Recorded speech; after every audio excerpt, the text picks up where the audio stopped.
just cheap. Oh my God! Oh, kill me! Hold on, give me a second. This is Shotzi Blackheart, and you're listening to Tiger Driver Radio.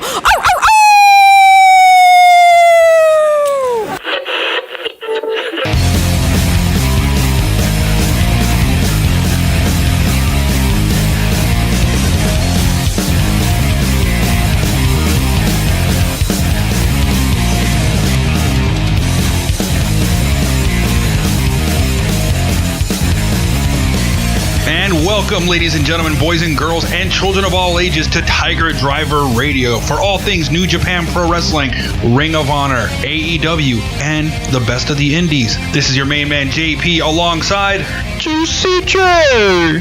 No beat this time? No beat. No beat? No nothing? That's it? Oh, wait, I have a good one for you. Nah, never mind. Oh, boo. You're late, dude. You party over. Party ruined. Yeah, that was ruined. You ruined it. You know, you have only one chance to make a first impression, and you fucked it up. Start again. No, we're not doing it again. No more. But you know who had a great first impression this week? Who did? AEW. Oh, yes, sir. AEW, man. I'm telling you, man, like, I'm not going to even be one of those guys that says, like, oh, man, this is like WCW again. No, it's not. It's something different. I mean, other than the fact that, yes, they're going to be on TNT in the fall, I got to say, man, Double or Nothing, other than, we'll get into it, but other than some minor glitches, some, production, a little bit of hiccups, but for the most part, it was great. I was very impressed, and I was super happy with the presentation of it all. I mean, we'll talk about it all, but man, what a way for me to feel happy, or rather happier after the Game of Thrones ending last week. Yeah. I was so pissed off about that. You know what I'm saying? But yeah, man, like the beautiful thing about AEW is the fact that, like, finally, I mean, like I said, we've talked about this before, how there's so many other companies out there that you can watch. Progress, Combat Zone, New Japan, Heavy Metal Wrestling here locally. You can watch NXT if that's your thing, and there's so many options, but it's nice to see that there is a legitimate alternative with production value. And a lot of people say, like, oh, well, there's Impact, but I don't think Impact has ever really been a true alternative.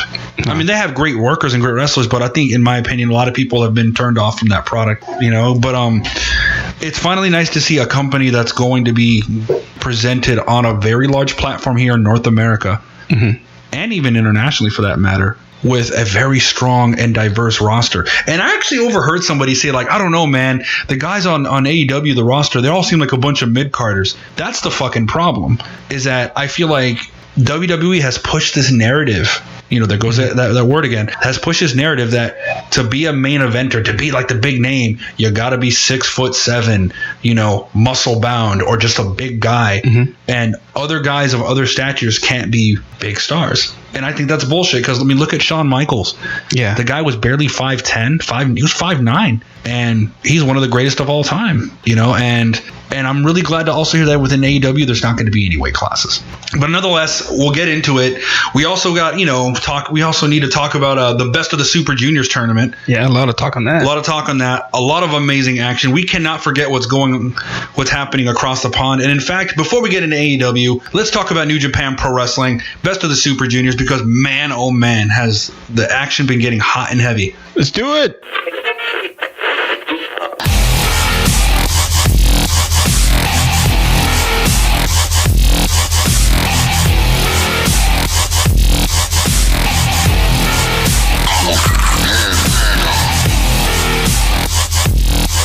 And man, I'm telling you, man, one thing about the Best of the Super Juniors is, like I said, it's definitely been a showcase of who's who and who's been. It's just been an awesome showcase of, like, who's who, and the fact of who is the potential future of this division, as well as some people that I think are lackluster performers. And you're definitely seeing that. Yeah. Like I said, this is definitely the tournament that separates the winners from the losers. That's for damn sure. Like Taka? Like Taka. Unfortunately, in this tournament, he actually got injured. I believe he got injured in his match later on in the tournament against Shingo Takagi. He hit his trademark moonsault into the outside. Sadly, I think he landed a little more awkwardly. Yeah, it was a little contorted. His foot was a little contorted. Absolutely, a little contorted. I mean, I didn't expect Taka to go anywhere in this tournament. I think he's just there kind of like a filler.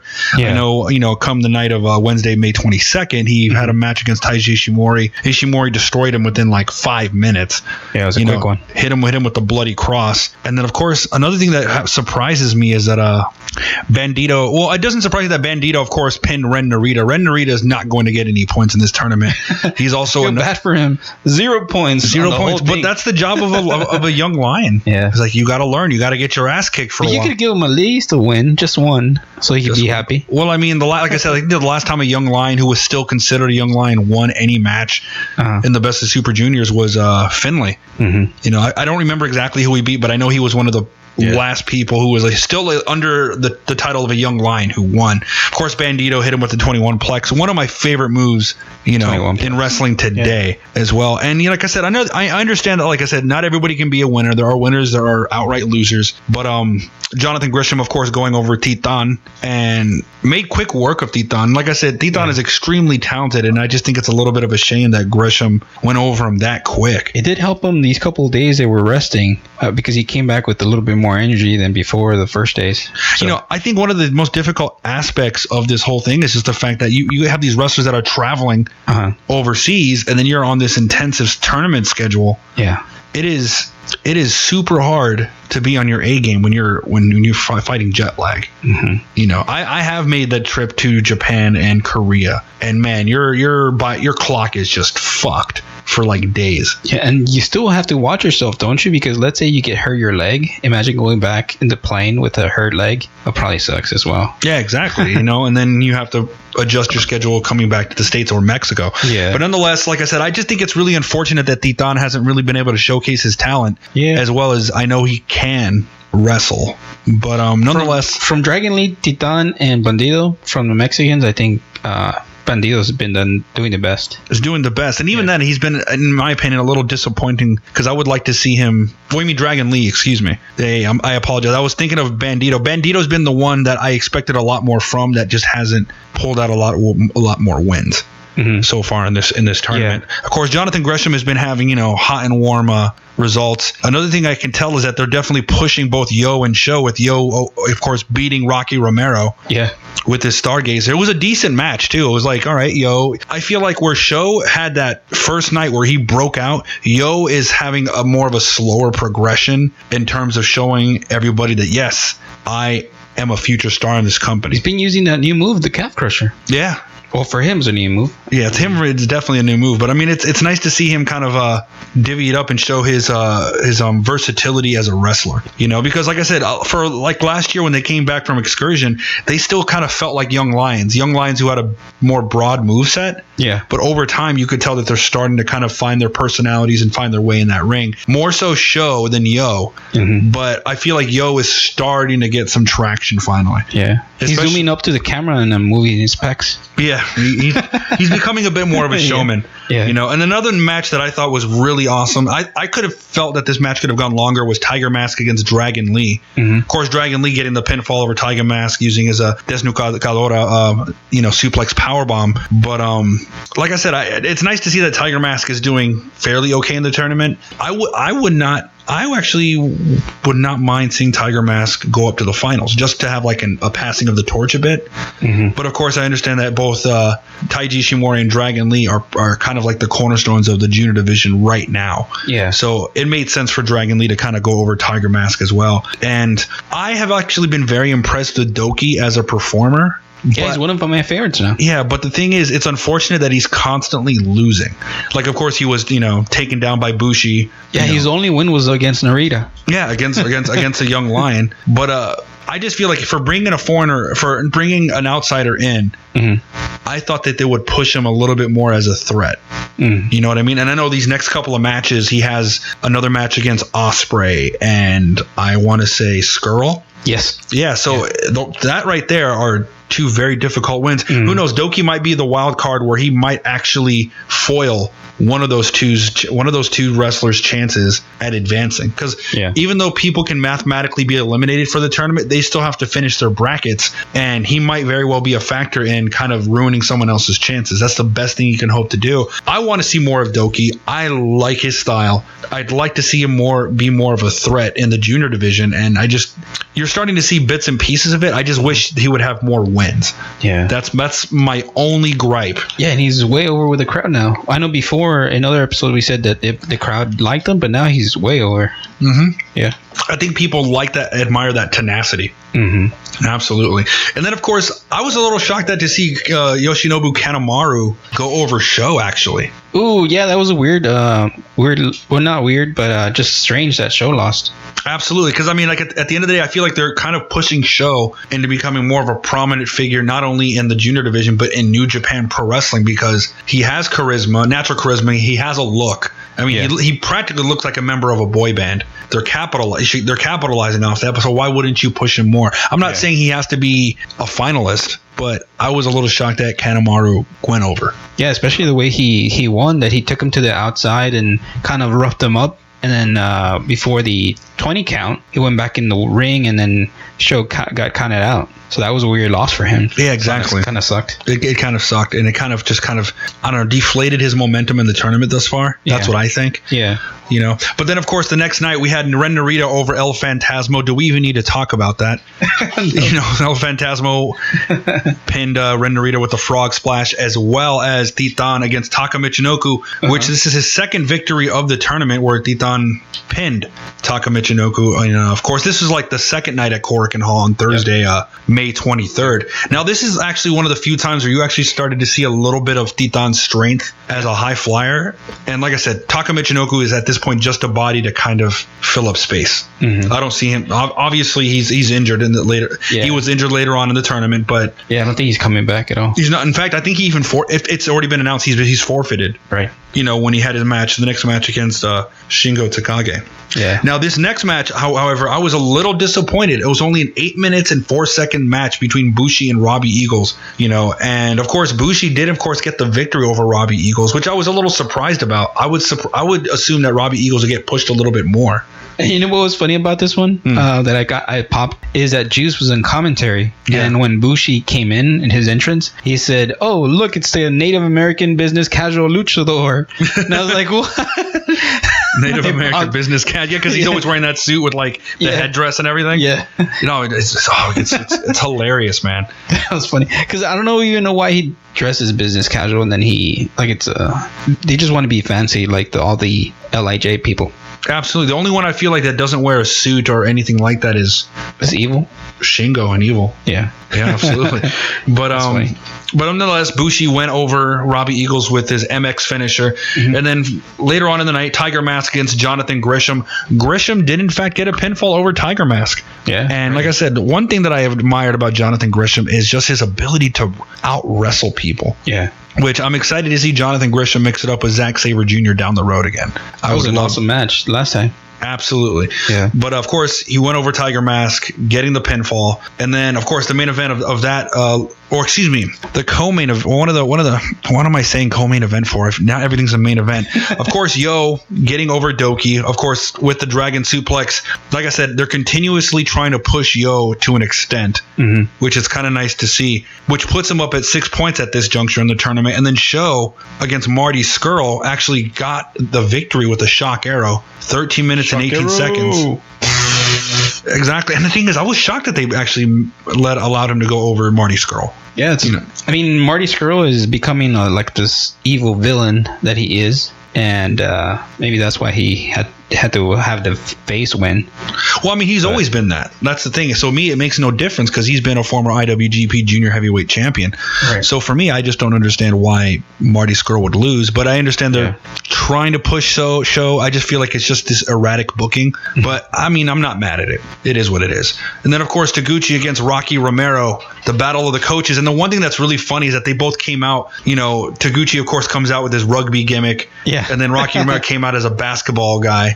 And, you know, they were just Basketball Jones. Yeah, Basketball Jones. Got a Basketball out. But just fucking hilarious. It started off as a comedic match, and then of course Rocky Romero did in fact get his victory roll onto Ryusuke Taguchi, utilizing the sneaky style that he mastered. So that was really cool to kind of finally see Rocky Romero, I believe, get his first victory of the tournament, and of course Taguchi getting his first loss. Yeah, in this tournament, which is really strange to me. But good. Nobody likes Taguchi.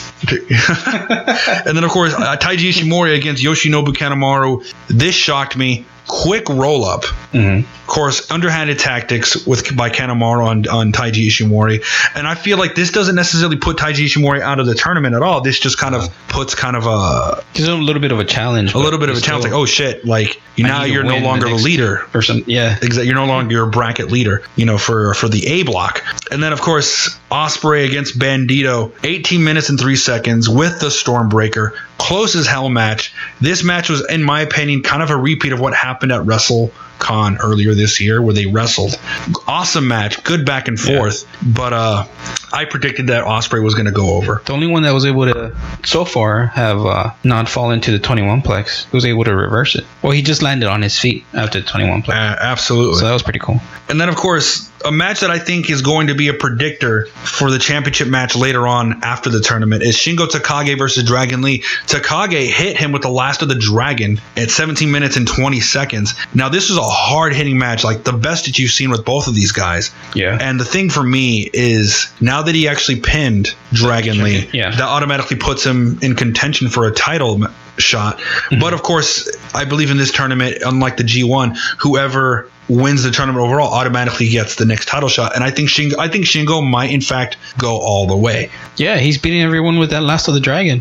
Last of the Dragon, of course, that pumping hammer. Like I said, one of the most beautiful things about Shingo Takagi as a wrestler is his ability to take things that are simplistic and make it devastating. Like I said, his flashiest moves are the Noshigami and Last of the Dragon, And that crazy clothesline, what is it called? Pumping Bomber? Pumping Bomber. Yeah. Which is simple. Yeah. But what I'm saying is that his most flashy moves are two moves, two power moves. Everything else in his arsenal is simplistic. And somehow, even his Animal Yamaguchi elbow from the top rope is a super simplistic elbow drop. It's an old school elbow drop, and he uses it.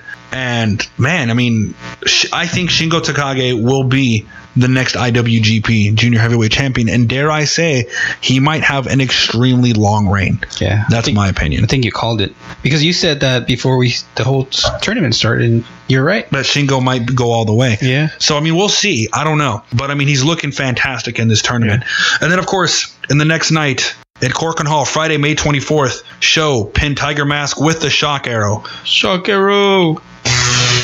You love that, don't you? Yeah. Of course. And then, of course, is it any question, will Ospreay against Ren Narita hit him with the Oscutter? Good effort by Narita, though. Ren Narita was aggressive. He was just trying to bring the fight to Ospreay, but Ospreay is too fast, too inexperienced. Too Fast and Too Furious? No, stop. God, why would you make a reference to that movie? Oh, God, you just... the worst. God, you just threw me off. Son of a bitch. But anyway, I mean, is it any question that Will Ospreay was gonna win against Ren Narita? No. Ren Narita has just learned at this point, he's just learning how to take an ass whooping. And learning his craft. Yeah. I look forward to when he finally goes out on an excursion. But doesn't matter if you win by an inch or a mile. Winning is winning. It don't matter if you win by an inch or a mile. Winning's winning. God, you really want me to punch you in the damn face, don't you? Jesus. Anyway, Marty Scurll against Yoshinobu Kanemaru up next. He hit him with the Black Plague in 5 minutes and 2 seconds. Of course, you can't out-villain the villain. Kanemaru tried. And that's one thing that I love about Marty Scurll, is that as much of a technical wrestler as he is, and he's probably one of the best out there, he knows how to be sneaky. Sneaky style, and will out heal you if he wants to. It's awesome. And then another thing, next match, Robbie Eagles against Doki. Of course, Doki yet again losing to Robbie Eagles. The one thing I do love about Robbie Eagles in this tournament is that he's truly showing how versatile he is as a performer, because the fact that he broke out a Ron Miller special, instead of hitting that 450 that he usually does, or hitting any other high flying offense, it truly shows you that Robbie Eagles is not a one-dimensional performer. I think a aside from Show, kind of showing, his ability to be a next level performer, Robbie Eagles has finally shown as to why he has been hyped up. Because initially, I wasn't really impressed with Robbie Eagles. This tournament has turned my opinion around that Robbie Eagles is, in fact, a threat in the junior division. Yeah, Juice Robinson, again, he was on commentary. He said that he's secretly a babyface, although he's in a faction with all these heels involved. He's secretly a babyface, and he wants to be a hero for everyone. He wants to. Robbie Eagles definitely is the kind of guy that likes to appease the crowd. He likes to play to the crowd, where a lot of other members of Bullet Club just don't give a shit, or try to play off that they don't give a shit. But Robbie Eagles tends to be a little bit more of a. I feel like he has a lot more in common with Ospreay in terms of wanting to play towards the crowd instead of his other, brethren, in the Bullet Club, especially El Phantasma, who, I'm not a big fan of anymore. Like, fuck that guy. Hate him. Yeah, absolutely. Like, why would you do that to a special needs kid? Why? That was messed up. That was messed up. I mean, there's no coming back from that. Yeah. But anyway, I digress. And of course, Shingo Takagi against Taka Michinoku. This was the match where, of course, Taka Michinoku was in fact injured. He hit that moonsault right off of the second turnbuckle on the outside. Landed a little awkward. Yeah. His foot looked weird when he landed. Yeah. And he seemed to shake it off. Yeah. But it was sad because he came back with blue gear, like when he was in Kai and Tai all these years back. Oh, wow. And he seemed like he was this energized guy, and then he gets hurt. It's like, sometimes, man, you cannot relive your youth. Yeah. And this is a prime example of that, kid. Like, Taka, we love you, but don't go back to Kai and Tai. That needs to stay in 1999. Yeah. Absolutely. And then, of course, to my dismay, why is Ryusuke Taguchi getting top billing still? Of course, Bandito hit him with the 21 plex. I'm about sick and tired of Taguchi. Not going to lie. Yep. I think I agree with you there. Like, I understand, like I said, between 2007 and 10, he was considered one of the best besides Prince Devitt. But I'm a little tired of the hokey bullshit in the ring. I used to like his comedic stylings, but not as much anymore. In terms of this tournament, why is he getting top billing? Yeah. I don't understand. But nonetheless, happy to see that Bandito finally was able to go up to 6 points with the 21 plex. Yeah. And then, of course, to round out this evening, Jonathan Gresham against Taiji Ishimori. Taiji Ishimori hit the Bloody Cross. I thought this match was going to go a lot longer, considering it's such a beautiful contrast of styles. Yeah. But I don't understand. Like, I would like to see more of a showcase from Jonathan Gresham against Taiji Ishimori. I think that'd be an awesome match. I know didn't we say that we thought he was going to be this aggressive guy in this tournament, but he's not. He's not, exactly. And I think if Jonathan Gresham showcased a lot more aggression in terms of just beating people up and pairing that with his submission specialist style, he could have gone farther. Yeah. But he's too much of a baby face. He likes to show off and kind of do that whole British style, World of Sports style, where it's like, oh, look at me, I'm spinning and I'm countering. Like, I don't want to see that. I want to see him beat people's ass, because he's clearly an awesome wrestler, clearly an awesome ground mat specialist. I just don't want to see him doing that World of Sports shit like it's 1978. Like, I don't want to see that. He could be a beast, but nope. No. Instead, he just, he wants to worry about doing little spin toe holds and whatnot. But unfortunately, that cost him against Taiji Ishimori when he hit the Bloody Cross. Yeah. And then finally, Yo against Bushi. Doesn't surprise me, Bushi hitting the MX on Yo. This match was a little underwhelming. You think so? I thought so. Yeah. Considering that Yo also got over on his mentor previously. Match is a little underwhelming. Bushi hitting the MX. Yeah, I mean, seems pretty straightforward. Very straightforward match. And then finally, Dragon Lee against Titan, which their styles complemented each other very well, considering that they both come from Mexico, have wrestled before in the past. Yeah, great lucha match. Great lucha style match. This is pure lucha. A lot of throws, a lot of lucha style, counters and everything else. And of course, Dragon Lee still outclassed Titan. I expected that to happen, getting his points up to 8. The coolest thing from this one is that they gave a mask to Red Shoes before the match started. Yeah. They gave him a mask to wear, and then they took a picture with him with the Mexican flag. Well, that's cool. And then he wore it for a couple of minutes into the match. And then he took it off because he said, "I don't know, I really can't see what you guys are doing." So, because I mean, if you ever notice that, especially in Japanese matches, a lot of times right before the match starts, they'll take a couple of pictures for the press, because over there in Japan, wrestling is treated like a sport. So you'll see, their pictures in the newspaper, or your pictures in like weekly columns about pro wrestling or in magazines. So a lot of times they'll say, "Okay, we'll get this quick picture," and then the match starts. Yeah. So I mean, I'm pretty sure that ended up somewhere in like the Tokyo times at some point this week. And then, of course, Rocky Romero against El Phantasmo. El Phantasmo hitting an armbar. Or, excuse me, Rocky Romero hitting the armbar and El Phantasmo. This match went very long. Very long. And it was a lot of awesome back and forth. Romero, of course, trying to find any way he possibly can in order to kind of keep up with El Phantasmo's rope work. Yeah. And the thing that I liked about El Phantasmo in this match is that he definitely showcased a lot more of his high flying and rope work, where I seemed like he felt like for the past 3 matches, he kind of slowed down a little bit. Uh-huh. But it seemed like with Rocky Romero, they kind of went, back and forth. Yeah, and everybody's so stoked that Romero won because of ELP being such a heel of Phantasmo. Yeah. And that everyone's so stoked. Even the rest of the 3K, Show and Yo came out and celebrated with Rocky, and everybody's happy because he won. No, absolutely. I was super happy about that. And it's just like I said, as a performer, Phantasmo is great. He's absolutely great. But like I said, I'm not a fan of him. He crossed the line. Anyway, to kind of close out this segment of New Japan Pro Wrestling, we are going to discuss we're going to discuss up until Sunday, May 26th, and then the following couple of days of the tournament we'll discuss on next week's podcast. Yeah, sure.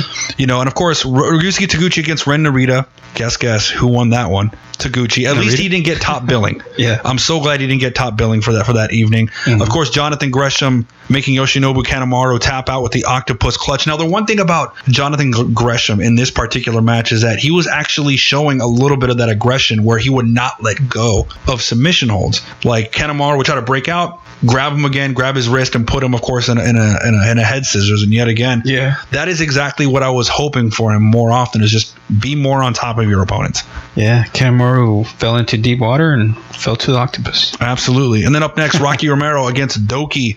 Now, the one thing about this match that stood out to me was that Doki was hitting a lot of really innovative offense. Like, I love the fact that he hit that Romero cross into a sit-out neck breaker. Uh-huh. That I have never... And then into a pin. He slid that into a pin. I've never seen anything like that. Was that where he did the splits? Yeah, absolutely. Yeah. He hit, he hit that neck breaker. Yeah. And then, of course, just slid him down his back and hit the splits while doing that. Uh-huh. Never seen anything like that. Yeah, that looked crazy. Brilliant fucking move. Unfortunately, it was not enough to put Rocky Romero away. And then, of course, Titan against Marty Scurll. Marty Scurll made quick work of Titan. No surprise there. Bandito against Bushi. I was surprised Bushi went over on this one, honestly. Yeah, I wanted Bandito to win. What is that, like your uncle's call like 3 a.m. when he's drunk? Yeah. You ever notice that, man? He wakes up and You ever notice, man, like anytime like your uncles or your relatives get drunk and it's like 2, 3 in the morning, everyone thinks they can hit a grito like really, really hard. Yeah. Now, for those people who are not Mexican, a grito is the equivalent to a yeehaw for cowboys, right? Yeah, that's fair enough. All right. For those who are of my Yakubian influence out there who don't know what that means. But anyway, Bandito yet again disappointed me. Sucks for him. Sucks for him. It sucks for your uncle too, because he has no more beer. I like my uncle. God. Anyway, up next, Tiger Mask against Shingo Takagi. Takagi definitely made quick work of Tiger Mask. I feel like Takagi is also starting to nurse a little bit of an injury in his knee. Yeah. Like he's starting to walk with a little bit of a limp. That's one thing about this tournament, is that it definitely tests people's wills and their ability to keep going, because man, this tournament schedule is very fucking brutal. But everyone's going hard against Shingo. Like it's like the main event of like Wrestle Kingdom when they find him. Absolutely. And that's the thing with Shingo Takagi is like, I think people are starting to finally, he's always been good. He's been a prominent figure in the junior tag division. But the thing is, I think people are starting to truly realize how great he is as a solo performer. Yeah. I know previous to when he was signed to New Japan Pro Wrestling, he participated. And like I said, this is why I always say, like, to me, he's not a real fucking junior heavyweight. He participated in the Champions Carnival for All Japan Pro Wrestling and did very well as a heavyweight. I just think at this point, it's only a matter of time before he crosses over, but that's another conversation. He does seem a little slimmer. He is a little. I'm pretty sure like the front office told him, like, you need to drop below 100 kg or else you're not in this tournament. Yeah. Absolutely. And then, of course, Yo against El Phantasmo. Surprisingly, Yo hit the 5-star clutch really quick, 12 minutes after El Phantasmo was pretty much just pummeling him whole match. And then, boom, he hits that slide. for the 1-2-3. And Yo even knew himself that he's like, oh shit, I just pinned this guy, and then rolls out of the ring for a quick 2 points, 8 points. Kind of actually broke the bracket. Now El Phantasmo is tied. So El Phantasmo is no longer the leader, or no longer the clear-cut leader of the B block. Yeah, take that, El Fantasma. You know, which is one of the most interesting facets of this tournament is the fact that even though people are mathematically eliminated, you can still have an influence over who in fact advances to the finals and in fact ruin someone else's championship opportunities. Yo may have very well been that guy to do that to El Phantasmo, especially since he had lost the previous night as well. I bet you later on Narita's going to get a win. Yeah, he might break the bracket, you know, and not even realize it. And then, of course, Ospreay against Robbie Eagles. This match, in my opinion, was the match that was Robbie Eagles' song. This was the song that announced, like, hey, motherfuckers, I am here. I am in this promotion. I am in the junior division. And there was a lot of emotional investment in this match, considering that Ospreay was at one point a mentor to Robbie Eagles, and Robbie Eagles at one point they were very good friends, and of course they played up to that. But there was a lot of times where they both hesitated in this match because they didn't want to do any underhanded tactics. So much so that even Will Ospreay did not want to use his hidden blade elbow, and that almost cost him. He almost got pinned because of that. Unfortunately, this match for 28 minutes, like I said, they had 2 minutes left, and then of course El Phantasmo has to come in, referee distracted, hits Ospreay with the chair, and then Robbie Eagles hits him, rolls him up for the Ron Miller special after concentrating on that knee throughout the match, and Ospreay tapped. I was shocked that he tapped. Yeah, what sucked is this was what I was talking about earlier, is that ELP came and used the heel tactics to help out Robbie Eagles, and then Robbie Eagles was pissed off that he did that. This could have been a way much better match, because it was I would say a 3-star match. This could have been a 5-star. That wouldn't have happened. So I feel like exactly. I feel like when something like that happens in a match of this caliber, it deflates all that buildup, but it also sets up a really interesting rivalry in the future that Robbie Eagles and El Phantasmo will have to go at it again. Yeah. And who's to say that could also cause another point of dissension in the Bullet Club, which they've kind of smoothed over recently. But who knows? Nonetheless, the match was awesome. I just really wish it would have ended much differently.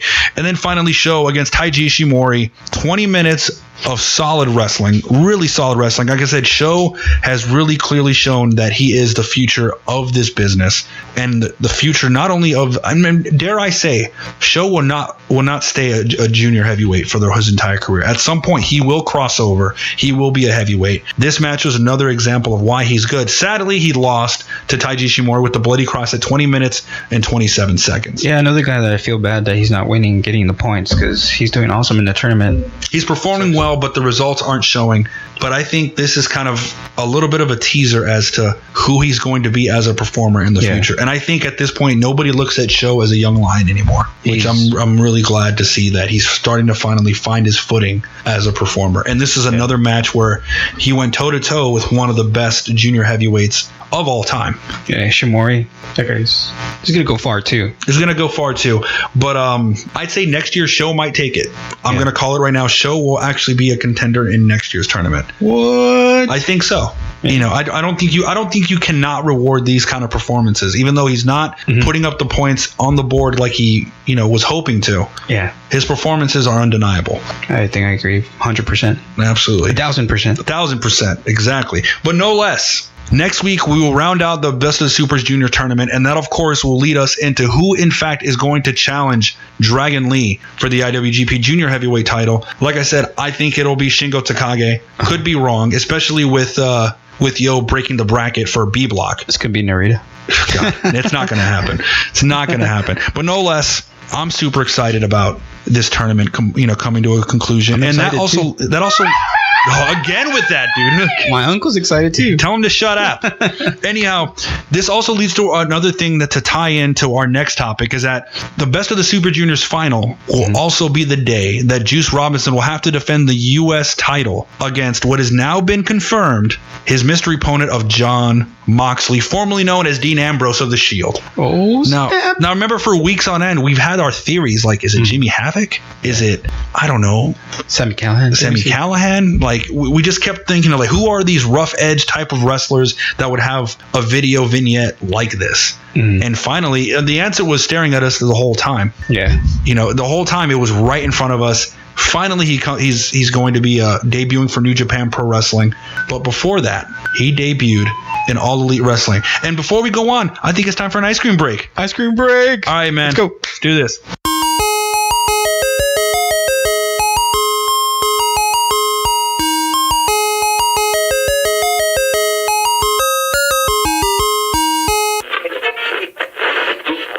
My name is John Moxley, and I am on a mission to reclaim my soul. And I know I'm not the only one who thinks, it's about time this industry got a facelift. So make no mistake about it, this is an official declaration of war tonight to anyone who wants to get in my way and anybody who stands in AEW's way.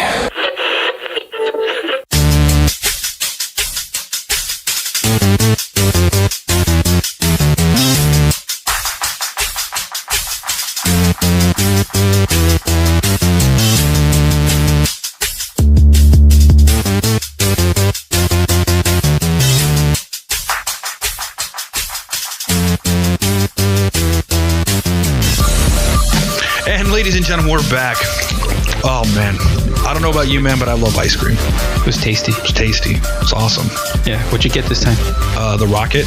You just got an ice cream. The red, white, and blue. Yeah, that was good. Absolutely, man. Like I said, at this point in the show, we don't even get mad about the ice cream guy interrupting us anymore. We just run with it. Fuck it. Yeah. It's the small things in life. Yeah, let's just do it. Let's just do it, man. We always got to enjoy it. But nonetheless, based on our last segue, Dean Ambrose, a.k.a. now known as John Moxley, has been revealed as Juice Robinson's mystery opponent in New Japan Pro Wrestling. But he finally quieted all the rumors and showed up at the end of Double or Nothing. Yeah. And all I have to say is to kind of introduce this very long segment, because we're going to talk a lot about this, is that I was thoroughly impressed with AEW. Now, there's a couple of things where I'm a little nitpicky about, especially with the production, especially with the execution from the commentary team. But overall, it was really cool to see something else outside of the WWE with the production value that could be close, if not, if somewhat close, and potentially rival something that of WWE, with wrestlers that wrestle a more aggressive, showy, just balls to the wall style. Because the one thing that I feel like with WWE is that it's formulaic. Pay-per-views are there's a little bit more leeway, but it's very formulaic on Mondays and Tuesdays. So it was nice to see that there's a production value and yet the action of the independents. And it makes me excited to see what's in store in the fall when AEW has weekly television. Oh man, it's gonna be awesome. It was awesome. But nonetheless, this pay-per-view was awesome. But we're lucky, we're fortunate. We actually have a good friend of ours who was there in person and has been so gracious to grace his presence here in the studio. Above Average Ed. Thanks for joining us. What's up, man? Thank you. Actually, I'd call it serendipity, because who'd have thunk that I run into you guys at the ice cream truck? Really? I know, man. What did you get? Oh, I ended up getting some Doritos with some nacho cheese, real hood. Oh, man, you're going hood, bro. Dude, especially like the Takis with the cheese. Yeah. You get that. You want that sweet? I'm gonna have that savory. You can't beat that, man. That's gonna probably be my next one. Yeah, absolutely, man. But nonetheless, it was really cool to see from a viewer at home what was transpiring on AEW's Double or Nothing. How was it like for you to be there in person? Electric.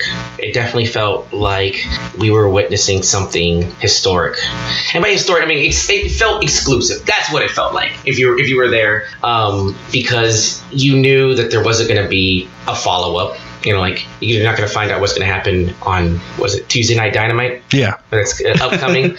Yeah. But it definitely felt like you were getting the red carpet treatment to what's in store. You know what I mean? And the crowd was just, it's all energy. It's all energy. It seemed on fire from start to finish. Yeah, and not an empty seat in the house. And so it's just. It felt groundbreaking. Like, you know what? The way that Dean Ambrose had put it actually felt like it. It felt like we had left the prison. Like we were experiencing life on the outside. And that's basically what it felt like. No, absolutely. That's the best way that I've heard anyone else put it, kudos. Man, you are a wordsmith, man.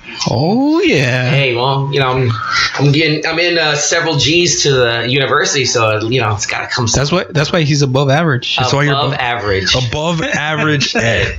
Absolutely. But nonetheless, like from a viewer, from your perspective, and then from I was watching it back in New York. I was, at a wedding, and then after the wedding, I immediately, turned it on. Yeah. And just seeing it in person, seeing their presentation, it definitely felt like something special. Like, wow, this is like unique. Because for like the past 3 years, I have always encouraged fans to be like, oh, I'm so tired of what the WWE's doing. It's like, well, go watch something else. There's tons of options. We live in the internet age. We live in like the digital age where like all kinds of content is at the palm of your hands. All you need is a Wi-Fi connection and a computer or a tablet or a cell phone, and you can watch whatever you want to watch. But it was really cool that it was something that was super accessible to people on a big platform, featuring a lot of these performers that I have championed for years. Like for years, I have championed the Young Bucks. I have championed Pentagon. I have championed Japanese women's, Joshi Pro Wrestling for years. Because in my opinion, one of the things that's always frustrated me about American fans is how there's this whole divas women's revolution. I'm like, what do you mean women's revolution? Women's wrestling has been strong for over 20 years in Mexico and in Japan, respectively. And it's just now it's starting to catch on here in America. And I'm glad it has. I'm so glad it has, because you're starting to see women wrestle in a way where they're not objectified, where they're actually being shown for their talent and actually have personalities. And this show, I was so happy that they actually had a segment where they showcased Joshi Pro Wrestling, and they also showcased, a very unique 4-way match, which also featured Awesome Kong, which I know you're a big mark, Ed. I want that Kong. And speaking of Kong, it's a good segue from what you were saying about, strong women wrestling abroad. There was strong women wrestling here stateside before this women's revolution, and that was at the Impact. Yeah, absolutely. Like their Knockouts division was the only reason I watched. Their wrestling was just clean. It had good storytelling. I mean, the guys were there, but the women were holding down that show for like a good solid 2 years with Gail Kim and Awesome Kong. Oh God, that's so good. Yeah, and it's WWE likes to plant their flag wherever they can, and kudos to them. But if you've got your eyes otherwhere, you can see that there's other clouds in the sky. Absolutely, right. And there has been other clouds in the sky. So for me, it was kind of like what you said, Ed, earlier, that this show was kind of like a nice introduction as to what you can expect, and I was very happy at the diverse styles of this show. There was a little something for everybody. There was a little something for everyone. And as far as like when you're talking about the spectacle, it felt like I got the just right porridge. It was. I hate to go ahead and compare it to anything else, but like NXT takeovers, those things are kept to like a manageable size, so that way anybody that attends is going to get a good size. And the MGM Grand Arena, I had maybe like close to nosebleeds in the 200 sections. It felt like I was just right there. There was no bad seat in the house. Like even if I had like the one right at the side of the edge, I still would have seen Moxley just going to town on Omega by them chips. It seemed like an intimate feel to it, even though it was large. It still seemed. It was so. Even though there was 20,000 fans. Yeah. You like to round up. Yeah. It just felt like it was the right size. I don't know if it's gonna get bigger than that. To see what's in store for it, but it definitely felt for this one, all the fans got their money's worth, and like you said, like it felt like a big deal production. Like it didn't seem like a hastily put together thing. It's well thought out, good entrance work. I think the tunnels on both sides pretty dope. Yeah, I kind of dug that too, because it kind of reminded me of like the Impact Zone back in the day. Oh yeah, in TNA, which I was always a fan of that stage layout of like the tunnel. I was always a big fan of that. And the thing that I really like about, it was nice to see big money budget put into, like, the best way I can describe it is that a lot of these wrestlers that you've seen on this show have been big for years outside of, the WWE or outside of TNA. Some of them maybe have wrestled TNA here and there. But the beautiful thing about this was like, it was like AEW felt like a punk rock show with multi-million-dollar production. And now some people hate that because people love punk rock to be raw and short, and the production value isn't that great. But sometimes I like a good sound on an album. In terms of music, like I want to hear better sound. I don't want muffled vocals. I don't want shitty sounding guitars. I mean, that can be cool and it's a novelty unto itself as a music fan. But it felt like a punk rock show with higher production. That's the best way I can say that AEW felt like for me as a viewer. Yeah. And there was a little bit of something for everybody. And it makes me happy to see that a lot of these guys that usually would not be given a chance elsewhere were given a chance here to be showcased. Like a guy like Luchasaurus, you could say that's a hokey gimmick. Oh, Luchasaurus goes way off. Yeah. Not to mention he almost murdered Joey Janela. Rest in peace, Joey Janela. Rest in peace, Joey Janela. Right next to Joey Ryan's dong. Absolutely. But the thing is, like, something like that would never work in another company, but it's a hokey gimmick, but he's a badass wrestler. So it kind of works. And it's kind of like, I feel like it's starting, what was presented in like, for example, we'll start off from the Battle Royal. What was presented is like a hodgepodge of so many different kinds of characters. Yeah. And it was great. It's like there was a little bit of something for everybody in that Battle Royal. You had Jimmy Havoc, who was stapling the shit out of everybody, and those are real staples. Yeah. I mean, a lot of times they'll just do the spot and you hear the click and you're like, oh, he stapled him. No, he legit stapled a lit cigarette onto Janela's forehead, which looks so fucking painful. It was almost as painful as getting the staples to what's his name's balls, to Tommy Dreamer. Yeah. Rest in peace, Tommy Dreamer's balls too. Yeah, absolutely. And then you have something like Hardcore like that, which would never be featured on WWE, paired with a guy like Marco Stunt, who the novelty of him being so small and so agile and fast was fun. Not to mention Ace Romero pushing him out of that fucking ring. Jesus. Yeah. I thought, I was like, did he just die right now? I was like, man, they could get some hazard pay for this match. Dustin Thomas was also really like heavily spotted in this one. Absolutely. The WFT doing the 619. Oh yeah. And then the surprise elimination of Shawn Spears. Absolutely, which no one expected that. I was like, oh, all right, so this boy's in it for the long haul. Yeah, different Shawn Spears, crazy contacts and different haircut. Yeah, absolutely. But no, it was just like, and that was another thing too that was really cool to see, is the fact that like Shawn Spears, was featured in this, and everyone thought, oh, he's gonna go far. But it's kind of cool that Shawn Spears is willing to put someone else over that usually would not go over. He was number 10 too. He's number 10 as well. He's part of that second group. But that didn't work for me. What? The cards being a group of wrestlers coming down. Yeah. Like I see that it wants to be something different, but I feel like for battle royals, it's either like you're all in at the same time, or you give the novelty of the suspense, who's going to come out next. I do like that. Not reinventing the wheel. Hopefully they can do it next time. Yeah. But yeah, I also felt like it would have worked, even if they do stick to this format. If they choose to do this gimmick again, was every time that a card gets announced, have a buzzer go off. Mm-hmm. I feel like there was a lack of kind of like, a trigger for the audience to be like, 3, 2, 1. Oh, like the first time that they pulled the card out, it was just a pretty noticeable delay before they started to come out. Yeah. And you're like, okay, it's just little things like that where you feel like, okay, they could do that. There's some classic battle royal tropes, obviously with MJF kind of like lurking around, nowhere to be seen, and then trying to sneak in for that little victory. Yeah. I always enjoy that. It's a nice way of keeping them, out of the spotlight, but then coming back in and having a valid reason for getting that cheap heat. Yeah, absolutely. I think it needed one of those gimmicks that somebody falls out to that and then they catch themselves somehow. They just needed that, maybe to spice it up. A Kofi, like Kofi, yes. or a Kofi spot. Maybe. Yeah, I mean, perhaps. But I mean, I was very happy to see Luchasaurus destroy Joey Janela. And you know what made that spot even better was that you heard Penelope in the background scream her head off, like, no! Like, yeah, it was like super high pitched, and the audience was just like, oh, fuck, he's dead. Like, he's so fucking dead.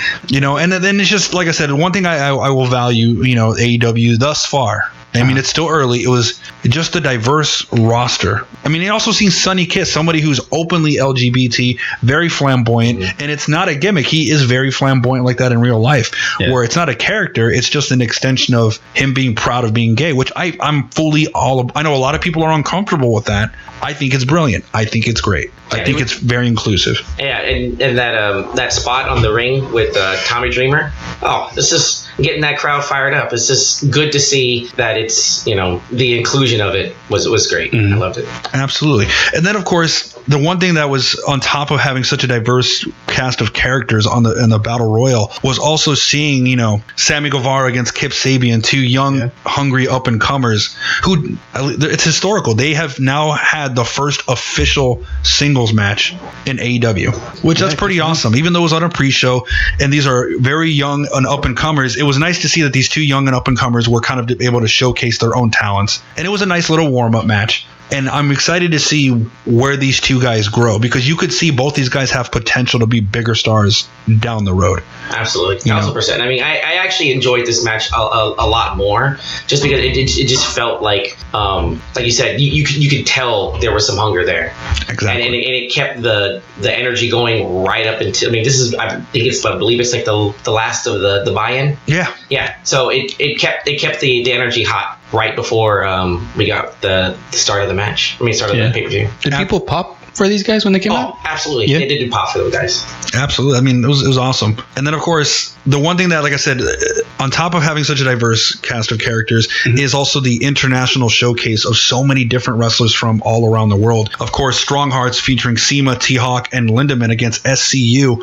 SCU is the fact that you're starting to showcase this other promotion out in China, and you're starting to showcase some of their talent. It's like, at this point right now, wrestling has permeated every continent in the world, and the one continent that it is finally starting to break into is China, thanks to CIMA and of course everybody from OWE. But props to them for bringing in an international flavor, a flavor that maybe American audiences were completely unaware of. And also, CIMA himself is a legend in Dragon Gate, in the early days of Dragon Gate back in like the 2000s. So to see him bring alongside younger guys that he was responsible for teaching against an established team like SCU, I personally we talked about this before you got on the mic, that it would have been nice to see the Strong Hearts go over. Yeah, I honestly think nothing SCU does is going to hurt them. Like if they took the fall for this, it only bumps the stock of Strong Hearts and then gets people interested in seeing what they can do. Either way, SCU going over, I'm fine with it too. This entire match was just getting more pops than I thought it would. Given that Strong Hearts weren't really well known to most of the people coming to see it. Yeah. But there was a lot of reaction for that. I wanted more kung fu from Strong Hearts. Yeah, exactly. I think some of these I know when it comes to T-Hawk is Japanese and Lindemann is, Chinese, but I think they wanted to showcase, I guess, the leaders of OWE, but I want to see more of the up-and-comers, next time. I want to see more of the kung fu that I've seen on the YouTube channel, and like I said, I think it's really cool shit. Like, it's really cool shit. It's like pro wrestling and kung fu melded together in OWE, and I think down the road, hopefully we'll see more of that. Yeah, hopefully, because that's what they promoted when they originally started. They're going to have that, but see what happens later. Absolutely. So it was a good match. It was a good match, no less. Yeah. Like, I have no complaints, really. And then, of course, the four-way, which we kind of touched on a little bit, was featured Kylie Rae, Nyla Rose against Britt Baker and Awesome Kong, who was a surprise in this match, and I knew you were super stoked about it. You said you squealed. Awesome Kong! Oh, God. You like this? Pretty much. Yeah, it was about maybe like 30 seconds long. I gotta hear this. This I think I was really hyped for this match, even without Awesome Kong. Nyla Rose, what a beast. I'm not too high on Kylie Rae as some other people are, but I love Dr. Britt Baker, and she was my pick to pick this one. And as soon as they announced Awesome Kong, I knew she was going to go over. As much as I marked out for it, I could have gone without Awesome Kong in this match, just because it seemed rushed, like just a shoehorn her in for the spectacle, and after like kind of already advertising the three other women, you knew that they were also going to get the bulk of the work, which they did. Awesome Kong spent a lot of time outside. She took some bumps, got some spots. I want to see more of her, showcase. As a fan, I want to see more of her. But in this match, I could have done without her. Kylie Rae actually surprised me in the match. I was starting to think she could have done it. But she's a workhorse. Yeah, but Britt Baker is gonna carry that division into the future. It's hands down. Good. I believe, between Britt Baker and then of course Bea Priestley, who will be at the next event, I think you're going to see a lot of stiff competition, but I think Britt Baker will of course be the cornerstone of this division, the face, if you will. And I wouldn't be surprised if Nyla Rose is the constant heel, the person that's going to always be that obstacle in that division as well. Which, I just want to point out, I know a lot of people had a problem with this, but I think it's also very awesome that, Nyla Rose is in fact not only Native American, but a transgendered woman. Yeah. And I think that's really awesome that they had her included in this. Yeah, it seemed like the transgender part was an afterthought because she was definitely highlighting her Native American heritage with her outfit. Yeah. But it was definitely highlighted when they announced her, when she was signed to be All Elite. That is very heartening, to hear that, they're just opening it up to whoever can compete, regardless of that's really cool. Whatever. Absolutely. If you like to wrestle, if you can wrestle, and if you're good, that's all that ultimately matters. Yeah. Like I said, I do believe Cody even said after after Double or Nothing that yes, we want to push inclusivity, diversity, but that's not going to be a PR point. Yeah, that's. I'm glad you said that because these signings could have just been lip service, to try to say, hey, we're just accepting anybody diverse. But Sunny Kiss, Nyla Rose, they can buck. They can buck in that ring. Oh, absolutely, hands down. And then of course this next match, which featured the Best Friends against Angelico and Jack Evans, was such an awesome showcase of what the tag division is going to look like. That's your favorite guys, the Best Friends. Best Friends. I love the Best Friends. Absolutely. See, we're holding hands. Right. You can't see it, ladies and gentlemen, but me and Ed are holding hands. They're best friends. We're best friends. Yeah. But absolutely. I mean, like I said, I've always been a big fan of Best Friends, and then to see Angelico and Jack Evans, who have been always so showcased on AAA television in Mexico. Great tag team. Awesome tag team. And the fact that they're finally getting showcased here in the United States properly on a bigger platform. Yeah. This match was outstanding. It was awesome. Absolutely. What was it like live? It was a good spot fest. I mean, a good spot fest gets the crowd hyped. I don't remember there being a lull in the action. It's just one spot after the other. This is another one where I also thought Angelico and Evans could have gone over. Yeah. But it worked out at the end. I loved it. Absolutely. Now, the one thing that, was a little underwhelming, but I take nothing away from them, was that at the end, after, both teams, shook hands, hugged it out, goes black on TV. Out of nowhere, you see the Super Smash Brothers, who have been featured, in Pro Wrestling Guerrilla. And they, of course, come out with their masked henchmen, and they start jumping everybody in the ring. The Putty Patrol? Yeah, exactly. They look kind of like the Putty Patrol. The Putty Patrol.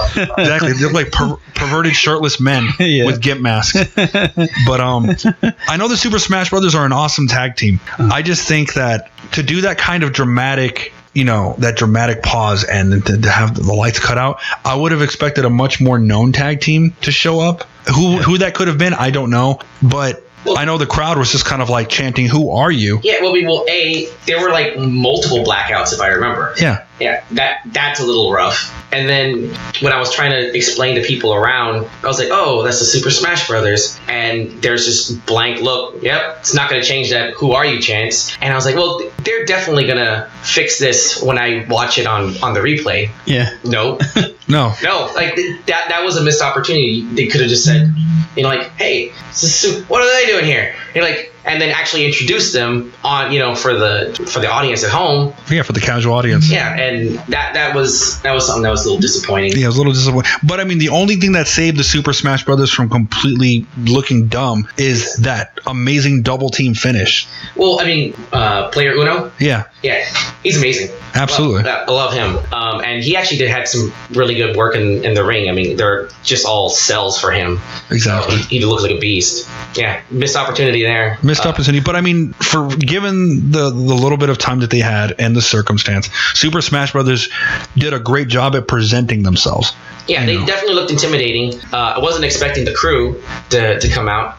And as an addendum to this match, I definitely popped for the Best Friends entrance. Oh man, so entertaining. Do you remember that? Yeah, of course. Like, people were like, kind of, is this a commercial for something? But it's like, no, that's just who they are. So good. Absolutely.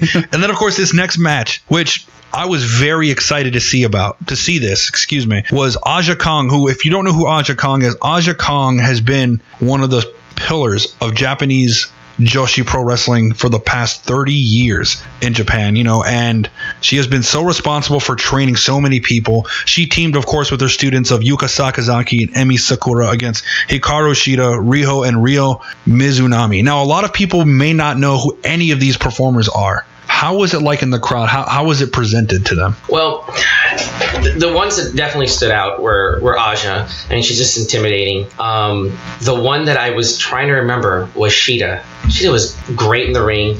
The other women kind of felt like they got a little lost in the shuffle. Yeah.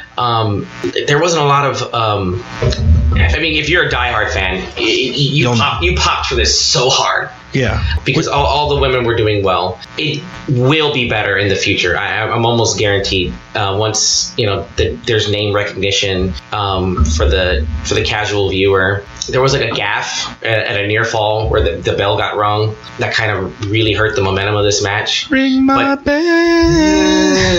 Ring my bell. My bell. And after that, I mean, they recovered nicely. I actually legitimately forgot about the bell thing until when I had to think about talking about this match. Yeah. It was just a lull and just suffered from the lack of investment. But as far as the action goes, there were really good pops for it. Wasn't there a ref mess up? I think there was a 3 count somewhere and they didn't. That was the bell. The near fall. Yeah. That was a near fall at the end. Oh. Yeah. That was a near fall that he was talking about at the end. But I mean, I can't take away from the fact that all these performers performed so beautifully as well. And I think it really kind of opened some people's eyes in the crowd. Like, wow, I should probably go check out like Japanese women's wrestling. Mm-hmm. Just go watch go watch Stardom. It literally felt like they gave them a nice canvas to show what they could do. Like it felt all improvised. Absolutely, which was great. I liked that, and the fact that Aja Kong, who's a legend, I think this is the first time she's wrestled in the United States, and they should have done Kong versus Kong. I was gonna say I was in Vegas, Awesome Kong versus Aja Kong. That Aja Kong trained Awesome Kong. Yes. Yeah, that's where she. Yeah. Aja Kong kind of gave her that name. Yeah. So it was her who gave her that name and also gave her the spinning back fist move that, Awesome Kong is known for. Mm-hmm. Aja Kong kind of gave her that move like, okay, now you can use it. So definitely a buffet of Kongs. Of Kongs. A lot of Kongs. I'm really looking forward to seeing a lot of this talent, come through in the near future. And like I said, I agree with you. It'll definitely be a lot better when the time comes.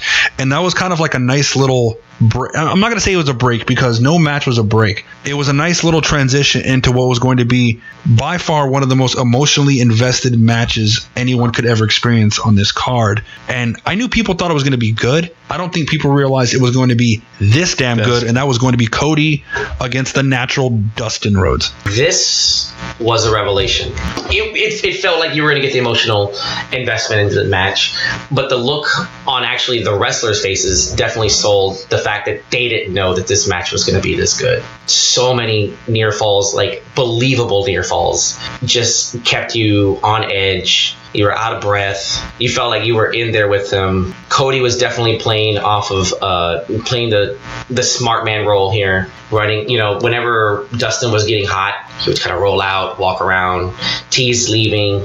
Dustin just pulling out moves. I mean, guy's been in the business for what now? Nearly 30 years. Yeah. And he never lost it. Like that chant was definitely appropriate. Yeah, absolutely. Yeah. And the blood needed the blood. I think the color. The blood made me feel like I was watching his father, Dusty Rhodes against Terry Funk in the mid 80s. It had that drama. It had that violence. Yeah. And that's old school. You don't see a lot of that. Here's the thing. You can see blood anywhere, around the world in wrestling outside of the WWE, but it was the way that blood actually gave gave Dustin Rhodes that sympathy from the crowd. Like, fuck, dude, he's really fucking hurt. Oh my God, It looked like he was sweating blood. Yeah, He was sweating blood, and it was the special sauce to this match. exactly. Yeah. You know, and the thing is, like, a lot of people often say, like, oh man, this is a match that should have happened at WrestleMania. I completely agree. It should have happened at WrestleMania, but I think given the buildup, given the circumstances, given the chemistry, now knowing how Cody has transformed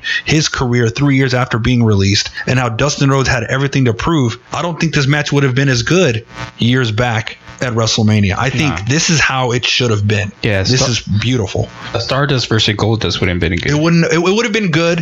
It wouldn't have been this good. Yeah. And the beautiful thing about it, and it just kind of showcases, and I know Jericho also touched on this, is that when Jericho was thinking about going back to WWE 2 years ago, prior to, you know, facing Omega, he kind of came to the conclusion, is like, you know what? Why would I go back to WWE? Well, I'm basically going to be a greatest hits act. If I know I can still play, if I know I can still perform, they're going to make me want to do the list thing again. It's going to be a repeat, and I don't like repeating myself. Jericho has always been an innovator and such a brilliant mind at recreating himself. And with someone like Goldust, aka Dustin Rhodes, people have known for years that he has always been, at times, underutilized. For what he was, he's been utilized. And then at times, he's always been underutilized. And a lot of people would kind of be like, oh, okay, well, we're going to throw him on main event or on Superstars because he is an older guy. Little do you know, at 50 years old, Dustin Rhodes can go just as good, if not better, than when he was, you know, in his run in 1992, 1993 as the natural Dustin Rhodes. Yeah, he had a little pep in his step in this match. Absolutely. No doubt. And I think one of WWE's biggest failures is not giving a person that chance because they want to box you into a certain category, because they think, because you're this old and you're this, you know, you're part of this generation of our company, you're only going to be, you know, allowed to perform in these X, Y, and Z roles. Where here, this man was able to tell a story, a fucking beautiful story between, you know, two generations of Rhodes brothers, two generations of wrestling, two different ideologies, and they played it perfectly. Yeah, it goes to show you that you just need a perfect story in the ring to be a great match. You don't need all the flippy stuff. You don't need all these spots. You don't need all these crazy stuff. Yeah, and to piggyback off what you said about Jericho, you know, one of the things he was grieved about was not being able to tell his story with Kevin Owens, you know, in the main event at WrestleMania, which he said he had worked a long time for. I mean, you know, that angle went from them being best friends, you know, to the betrayal and everything. And Chris Jericho knows the benefits of long-term storytelling, you know, and in the WWE, it's all about hot-shotting a feud for a monthly pay-per-view. And one of the things Cody had said about the pay-per-views was that they're not going to do them every month. You know, they're going to be special events, and you're going to get payoffs from long-term storytelling. Exactly. And that's, you know, this is a prime example of what, you know, the benefits of build. And these brothers have so much history and such an iconic father that even he got a chant at the very beginning of the match, and everybody knew the stakes. Absolutely, it meant something. And then it's funny that you mentioned how they want to make pay-per-views, because like I said, this current generation of fans don't know what it's like. I'm 35 years old. I remember as a kid in the 90s, pay-per-views were like at best 5 to 6 times a year, maybe. And every pay-per-view is like, oh shit, it's going to be Royal Rumble. I better spend my $60 or beg my parents to spend $60 so I could watch this. Or I remember thinking, oh shit, it's Super Brawl. Eddie Guerrero versus Chris Jericho, Rey Mysterio against Dean Malenko. Oh man, I need to spend my money on this. And it was so special because TV meant something building up to these pay-per-views, and then every match on the card meant something. And I'm such a big fan of that old school long-term storytelling. And you can do that just as effectively now in the digital age that we have, you know. And I feel like with WWE, fans have kind of been trained into thinking, okay, well, there's no payoff. We want weekly gratification, where it might not happen with AEW. And I'm all for that. Yeah. Which I think kind of goes back to how there's a demographic of fans of 18 to 35 that are going to enjoy pro wrestling with kind of an old school approach to storytelling with a new school flavor, which is exactly what I felt when watching Dustin Rhodes versus Cody. It felt like 1986 Funk versus, you know, Dusty, but with the modern twist on it, the Attitude Era versus the modern era. And it was brilliant. And I don't think this match could have happened in any other way. It couldn't have happened in WrestleMania, not like this. And even Dustin Rhodes said in the press conference the day after, he's like, this is by far the best moment of my career. Yeah, he described it as Cody killing the Attitude Era. Is what he had said. Yeah. And shout out to that entrance with the not H throne. Yeah. Sledgehammer. Brilliant. Absolutely brilliant. I loved it. I absolutely loved it. And the one thing that I also want to give kudos to like Dustin Rhodes was that he combined and paid tribute to his Goldust past while somehow embracing who he always wanted to be, which was the natural Dustin Rhodes, which they would never let him be in the WWE. So I kind of like how he combined both, in that ring. And like I said, it's just, I don't think you're going to see Dustin Rhodes retire anytime soon. Yeah, absolutely not. Were people crying in the arena when they hugged? 1,000%. Yeah. I mean, you could tell, like, when he had the microphone, it's just booming through the arena, and then you heard the voice break. Mm-hmm. Yeah, people started feeling it right there. Yeah, absolutely. I mean, I got a little choked up watching it at home. Yeah. I was like, wow, holy crap. And you could tell it was genuine. Mm-hmm. Yeah. It was absolutely genuine because there's a lot of history there, But nonetheless, we move on. Enough of this mushy shit. But anyway, the one thing that up next that I had a little bit of a problem with was the AEW Championship presentation with Bret Hart. Now, granted, I'm glad they had Bret Hart. I know originally it was supposed to be Ric Flair presenting the title. Due to his, medical emergency recently, he could not make it. Bret Hart was an awesome choice. However, the execution of presenting the title itself felt off. It felt very off to me. This definitely was not the excellence of execution. And I said that I marked out for Kong. I am a ride or die Bret Hart fan. I lost my shit the minute he showed up, and it broke my heart that they couldn't pull this presentation off to perfection. Thank the gods for MJF. He's the only reason that this segment didn't feel like a complete failure. Brilliant on the mic. Yeah, setting up that nice feud with Hangman. It all happened right before I thought that the title should have been unveiled. The title should have been unveiled with Hangman there in attendance, and then boom, MJF, Jimmy Havoc, Jungle Boy, all just bring him in but after the belt. And for God's sakes, please show it to the camera. Like that hurt because I couldn't see it because he was showing it towards the entrance for some reason, so it wasn't facing the front camera, and he ended up turning it. But since I was dead on to the entrance, I couldn't see the belt until he turned it around. Yeah. But belt looks great. Yeah, didn't they say he fell? I didn't see that, but I don't recall that. I don't recall that at all. Yeah, because I saw online that something about him falling. No, he had a little bit of an awkward step coming down the ramp initially, but no, he didn't fall. Oh, okay. Now, the AEW belt is a beautiful belt. Yeah. That looks like a belt. It looks like a belt. That's definitely a belt. But I will say, it was really cool. The one little thing on top of the fact that MJF saved that segment, brilliant on the mic. I think if Hangman Page is going to be one of those faces of the company, MJF will be one of the top heels, if not the top heel in that company, hands down. He seems like he already is. He already is. I mean, he got nuclear levels of heat in that entire pay-per-view. Yeah. And the thing is, how like nowadays it's super hard to be an actual heel, because if you're a heel, people end up liking you because it's cool to like the bad guy. Chris Jericho. Exactly. But the thing is with MJF, people genuinely hate this motherfucker, like, because he knows how to get under, he knows what to say. And it is so hard in this generation to get genuine heat on you, because eventually you're going to like the bad guy anyway. Not with MJF. No. MJF just pisses people off. And I just what he was, especially when he disrespected Bret Hart, where he's like, oh wait, Bret, there's a fan, and then he starts laughing. It's like, you disrespectful little shit. Like, even Bret was like smirking like, you motherfucker. Like, it was brilliant. And then MJF saved that segment. I also thought it was cool that they brought out Jungle Boy and Havoc to kind of, bully MJF a little bit out of that segment. Mm-hmm. But it was kind of cool to see them showcase him, because I think they also want to I think it was kind of a small way of highlighting the undercard. I mean, like saying like, okay, if Hangman and MJF are going to be two guys that you're going to see, compete for that world title, Jungle Boy and Jimmy Havoc are also guys to watch out for on the undercard. Jungle Boy. Oh snap! And I'm a big fan of Jimmy Havoc. Like, I love violent wrestling as well, and I think Jimmy Havoc is one of those guys that's perfect at blending psychology with violence, not just gratuitous violence for the sake of gratuitous violence.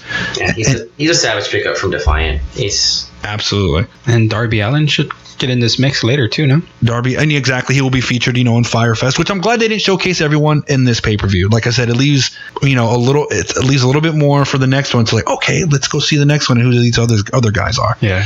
And then of course, now the one thing about this next match for the AAA World Tag Team Championships, the Young Bucks versus the Lucha Brothers, I give so much props to the Bucks for selling their ring rust. They were kind of like, they kind of started off the match rough. They felt like out of place. And that was the one thing leading up to the match that they were talking about on Being the Elite. Is like, oh, man, these, the Lucha Brothers have been on fire for about 2 years. We've taken the past 4 to 5 months off, and we're off. We might be off. We're a little, we have a little bit of ring rust. And in this match, they were playing that a little bit. They were playing to the fact that they were slightly off their A game, and the Lucha Brothers were kind of exploiting that initially. And how did this match come off in terms of like that psychology for the rest of the crowd? As far as the crowd going, watching this match, this is legitimately, I think, the best match I've seen this entire year. It's a bold statement. It felt like it topped the last time that they were in, was All In? Yeah. Yeah. It was just that times 2, times 1,000. The rope spot with Phoenix and both of the Bucks. Yeah. Beautiful. I mean, there were so many times where the spots could have failed, and it wouldn't have made a difference to the match, but that everything just, it looked expertly executed. This is, I think, a good culmination of good in-ring work, name recognition, and expectations exceeded. Absolutely. Again, My uncle, he liked it too. tell your uncle to shut up. I completely agree, because like this match was definitely like a marquee match of the evening, of name recognition, awesome spots, and also a little bit of storytelling in terms of the Young Bucks being scared that they weren't going to be able to keep up because they took some time off, and that they might have been lucky in beating. I mean, it showed that the Lucha Brothers were definitely trying to capitalize on their perceived missteps. Yeah, absolutely. Like I said, I loved the match. Like I said, the Young Bucks definitely delivered. And then, of course, the main event, Omega versus Jericho 2 on American soil. Something where Jericho for years said that he would never do is wrestle on American soil. He had no problem with wrestling in Japan. Well, times and things do in fact change, and this match within itself was, I mean, like I said, this wasn't a street fight, this wasn't a no DQ match, but it was equally as brutal as if it could have been one, and in fact they delivered, in my opinion. How was the crowd's reception to the main event? Hot, definitely waiting for, it was stiff. Stiff work. The use of the tiny tables. I always call them the tiny tables, the New Japan type tables. Good throwback to their first match in New Japan. God, I can't get over how god awful the Judas Effect is. I mean, I know it's a legitimate move, and it's something I don't know. It was underwhelming. It was underwhelming even in his Instagram posts. But given that like all the near falls from the Lucha Brothers and the Young Bucks and Dustin and Cody, and at least this came out with a good clean pinfall, which I think that AEW says that's what they're gonna go for, not DQs. No schmaz, no DQs. I mean, I'm sure we'll get some here and there. It was a good finish. I would have preferred, either a Lion Tamer. Oh, which he did bust out. Which was awesome. Yeah. Bust out a lion. The crowd actually yelled for the Lion Tamer, and he put it on. Love that. I mean, good thing Kenny Omega had a busted nose. Maybe that helped a little bit. Yeah, that when when they actually showed him when he was getting up to look at Moxley, who showed up right at the end of another expertly delivered speech right after demanding a thank you from the crowds. Yeah, Jericho's he's too over to be the top heel. He's still got to go in the rings. That Lion Salt, to perfection. Absolutely, especially when he hit it on top of Kenny's head. It's like you're like, oh, Yeah. like that's nasty. Like especially since Kenny, broke his nose. And Yeah, stuff. what did it seem like for you when you were watching the action? When I was watching the action, it felt like a continuation of Jericho and Omega from Japan. Like I said, it was absolutely stiff work. Clearly, I mean, Omega busted his nose early on, and it was definitely like it still felt as if the match could go either way. Yeah. And maybe live it didn't translate well, but on TV I felt the Judas effect looked a lot more devastating because when he hit him dead in his nose and kind of like blindsided him a little bit. And it might have come off a little bit better on TV than it did live, and I could see why. I personally would have much rather have seen Jericho use the Lion Tamer to make Omega tap out, or even the Code Breaker. But I understand that with this incarnation of his character, he wants to do something different. And I admire that. I've always admired that about Jericho, about how he's able to press the reset button on his character and try something else. But overall, it was an absolutely awesome match. I was just as invested as I was a year ago when they headlined the Tokyo Dome. Yeah. And it was so brilliant when Jericho was asking for, a thank you. Perfect. This is one of the times where they perfectly timed this. Moxley comes through the crowd. Jericho's like, what the hell are you doing here? Looks super confused.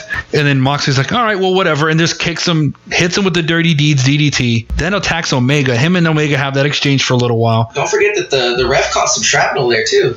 Yeah, he did. Yeah, just going for the unpredictability of what he was there for. Exactly, because at first you're like, wait, who's he going to go after? He went after everybody, which was so brilliant. And then for the fact that he not only attacked Omega, and him and Omega had that exchange, and then of course took Omega out at the end, leads me to believe that although now Omega is not in contention for their world title right now, this rivalry between Omega and Ambrose, which I'm assuming is going to happen in the coming months leading up to the TV deal, that this will definitely be one of those rivalries that's going to be a marquee rivalry for the promotion. And it's a smart choice. Absolutely. It's a contrast in styles. Yeah.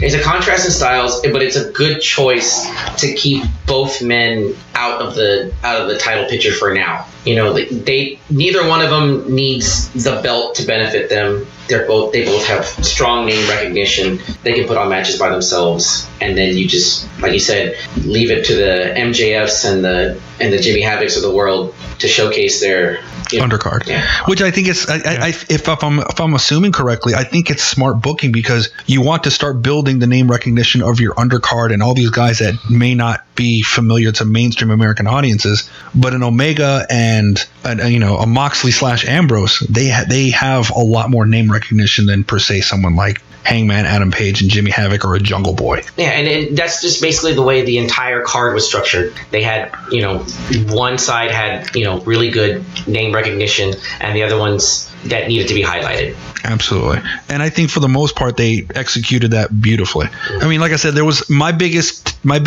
criticism of the show were some production errors, some commentary errors. I think JR is just a little rusty. He did a phenomenal job. I think he does a lot better of a job commenting on American Souls than he does commenting for New Japan Pro Wrestling. He did have a few mess ups. Especially that part that he's, I don't know, it was in between matches, and he's like, I don't know where we're at this point, but and then Marvez looks at him real weird, like, what's happening? Like, you have the run sheet right there. Exactly. No, that was right before the Cody versus Dustin match. Okay, yeah. Where Jim Ross seemed a little bit off. Yeah. And like I said, I just think it's just a matter of, like I said, Jim Ross has kind of been out of it for a little while. Yeah. I just think he just has to just work off that rust a little bit. But I mean, I felt that Excalibur did an awesome job with color commentary. Mm-hmm. Oh yeah. I think he's definitely underrated in terms of his commentary, skills and stuff like that. And like I said, some of the production things seemed a little bit off, but for the most part, I think it was such a beautifully done show and definitely a good introduction, because I feel like that crowd was a combination of diehard fans and casual fans who were like, whoa, what's this stuff? What, like Chris Jericho? What? He's here? What's he doing here? What's going on? So it was it was kind of like a perfect combination of name recognition being used to draw new people in, and then being attracted to other new things. That's just the benefits of smart booking. Absolutely. And like you said, it didn't seem over bloated to where, if you're sitting there for 8 hours trying to showcase all the all elite talent, it's just it's going to have diminishing returns. You want to keep something fresh for like the next pay-per-view. Absolutely. Which I know for the next pay-per-view, I'm excited to see Darby Allin against Cody. I mean, a lot of people may or may not know who Darby Allin is. I've watched Evolve, which is kind of like a farm team, promotion system for WWE to take their talent and put them through NXT. But Darby Allin's awesome. I hope that means that we'll see more of Priscilla Kelly. I love Priscilla Kelly as well. And you'll also see a lot of other talents that are going to be showcased, like Bea Priestley, who's currently killing it in Stardom and is pretty much like the top foreign woman's talent in Japan currently. You're going to start to see her being showcased as well. So I'm glad that this was kind of like a big entry course, like a initial like first course of the meal, and then these upcoming shows leading up to the TV deal are just going to be like these courses of the meal before you start to get to like the actual meat and potatoes of what the product will be like. And I'm excited. Hell of a meal. Hell of a meal. Hell of a meal. Delicioso. And don't you dare press that button. I saw you eyeballing it. I saw you eyeballing the button. Do not press that button. But yeah, man. But on that note, man, dude, it was awesome to have you. We hope to have you more on this podcast in the future as well. Above average. See, that was way better. Thank you. But it was awesome to have you, man. It was awesome to get your perspective on All Elite. And you have any final words before we peace out? Support independent local wrestling. Yeah. What about you, GCJ? More of that. All right, fine. And on that note, kids, enjoy pro wrestling. Peace. Until next week. Adios.